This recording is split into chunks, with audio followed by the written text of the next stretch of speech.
How you doing? How you been? What's going on? What's good? How you getting it in? Body getting it funny.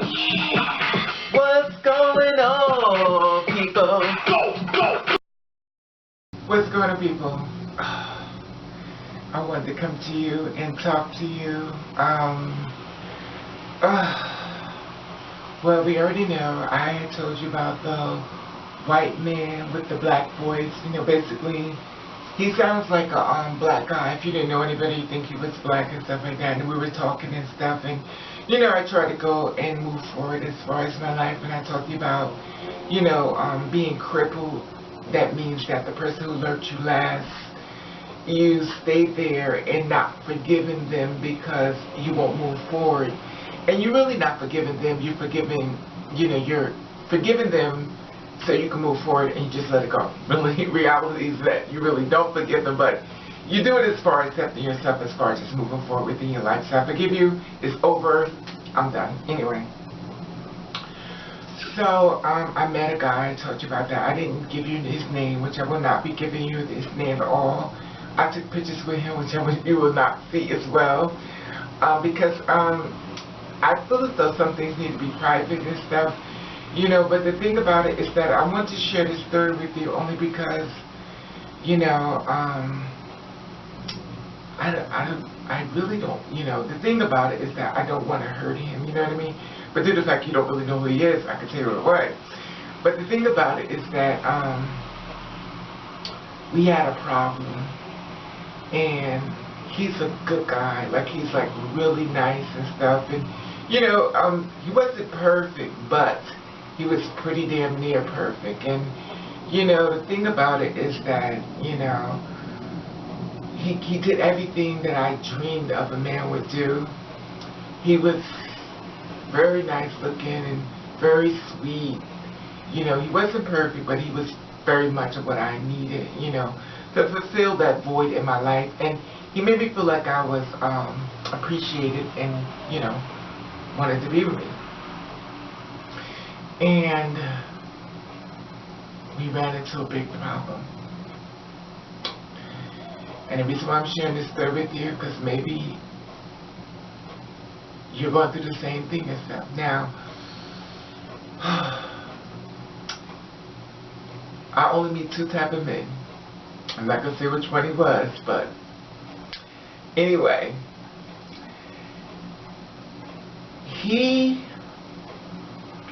I'm just going to tell you, but I'm just going to tell you what it is, what it is. I'm going to die one day, so what the hell? No time soon, but anyway. So the thing about it is that I'm going to meet two type of men, cops or felons and stuff like that. You know, he wasn't a cop. So the thing about it is that what I learned when I meet guys that have been incarcerated and stuff like that, they have a large problem as far as getting wrecked.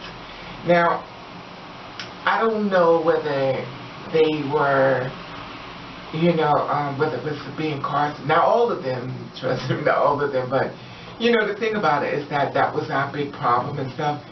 He couldn't get erect, so we never consummated the relationship. And I stuck around for quite a few times, you know, a long time, because I wanted it to work and stuff. And I said, well, we could work past it, and you know, and I really liked him, so I did a couple of things that probably I normally wouldn't do. Safety, of course, but you know, and I tried to give him oil to try to help him. Limp dick. And he just, dead dick. as much as I try to get him to make it hard, baby. I can't, Raven. No. Oh my God, it's not funny. Why do I always laugh at stuff? It's not funny. You know, because the thing about it, he may see this video. I miss you, but you know, the thing about it, the reason why I let it go, why I talked to him and I told myself it's not going to work.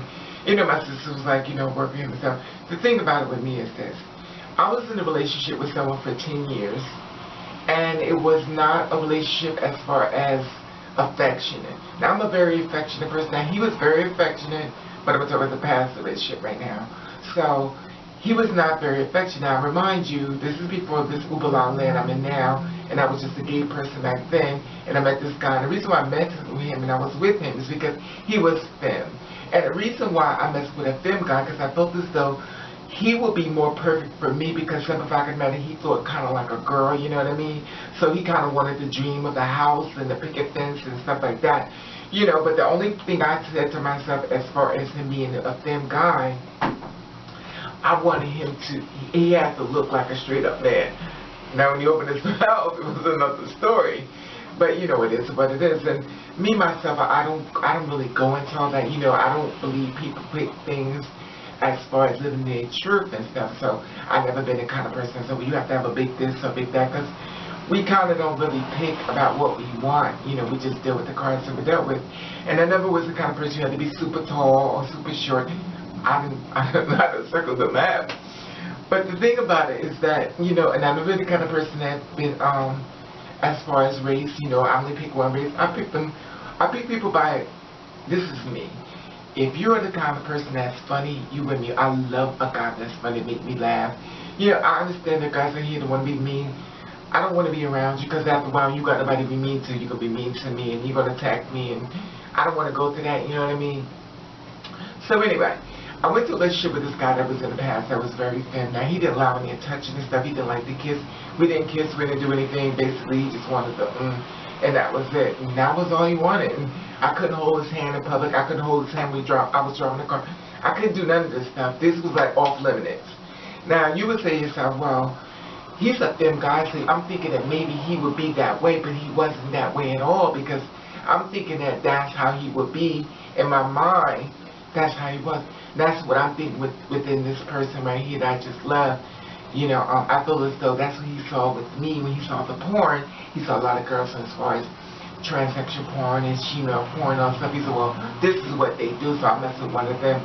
This is what I'm thinking. And he never confirmed. He never confirmed, but I never really talked to him about it. But I kind of, listen, I've been a mother has lived, and I know what I know when I know it. You know what I mean? But sometimes things are not exactly as they seem. Anyway, so the thing about the guy that was very thin that I was dating before I came to Uber Land, we broke up and stuff like that, and we never had any affection. Now, I really don't talk about him because I don't miss him.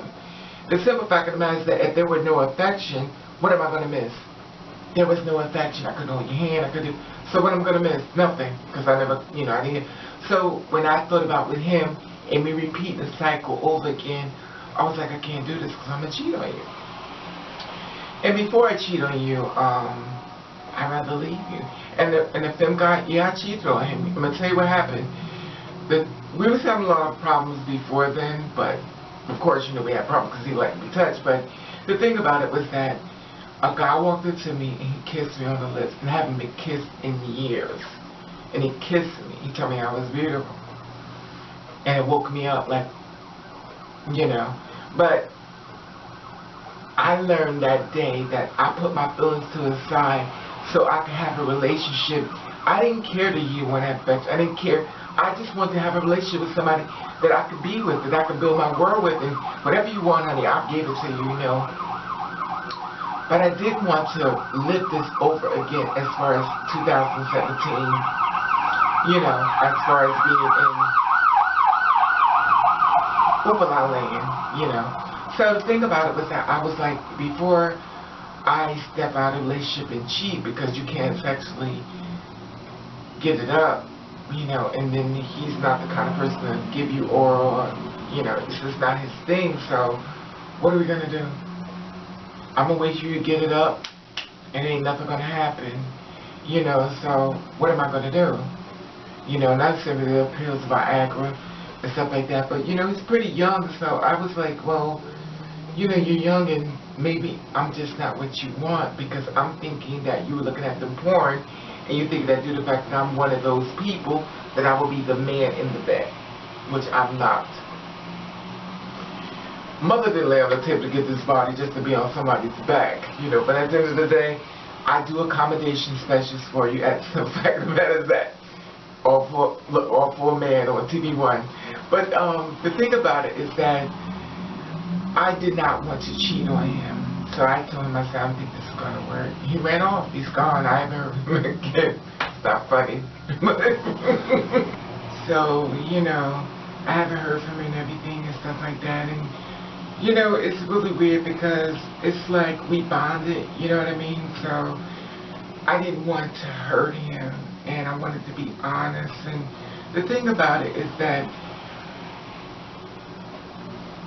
it's hard, like, you look everywhere to try to find someone to accept you and stuff, and it seems like it's always got to be something extra that has to happen, you know, to mess everything up. Everything was just perfect as far as that, you know, just that one thing.